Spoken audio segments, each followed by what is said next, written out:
Mga ka-disciple, sino ba sa atin ang hindi nangarap yumaman? Minsan, iniisip natin, kung mayaman lang ako, solve na lahat ng problema.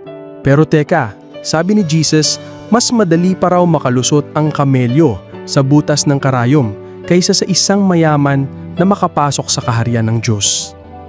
Ako po si Brother Rai at ngayong araw tignan natin kung ano bang ibig sabihin ni Jesus dito.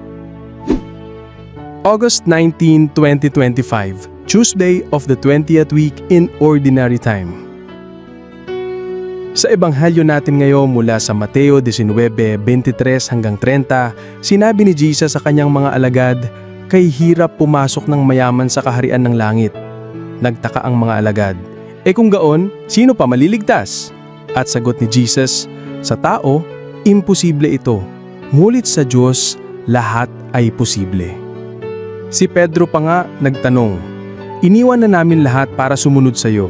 Anong makakamtan namin?" At dito ipinangako ni Jesus na ang lahat ng nag-alay ng kanilang buhay alang-alang sa Kanya ay tatanggap ng mas higit pa sa gantimpala dito at sa buhay na walang hanggan. Mga ka-disciple, ang punto ni Jesus ay hindi masama ang kayamanan mismo, kundi kapag ito ang nagiging hadlang para unahin natin siya. Hindi pera ang problema, kundi puso. Kung saan nakatali ang puso mo, doon umiikot ang buhay mo. Kaya ang tanong, handa ka bang iiwan ng lahat kung tatawagin ka ni Jesus? Hindi ibig sabihin na lahat tayo dapat maghirap, kundi dapat handa tayong ipagpalit ang kahit ano para kay Kristo. At huwag kang matakot dahil sa bawat sakripisyong ginagawa mo para sa Kanya, may kapalit na higit pa sa lahat ng yaman ng mundo, ang buhay na walang hanggan. Mga ka-disciple, kung pakiramdam mo maliit lang ang naibibigay mo kay Lord, tandaan mo, hindi sinusukat ng Diyos ang halaga, kundi ang pusong handang mag-alay.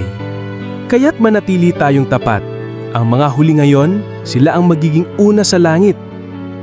Ako po si Brother Rai at lagi kong paalala, sa Diyos walang imposible, basta't buo ang puso mo sa Kanya.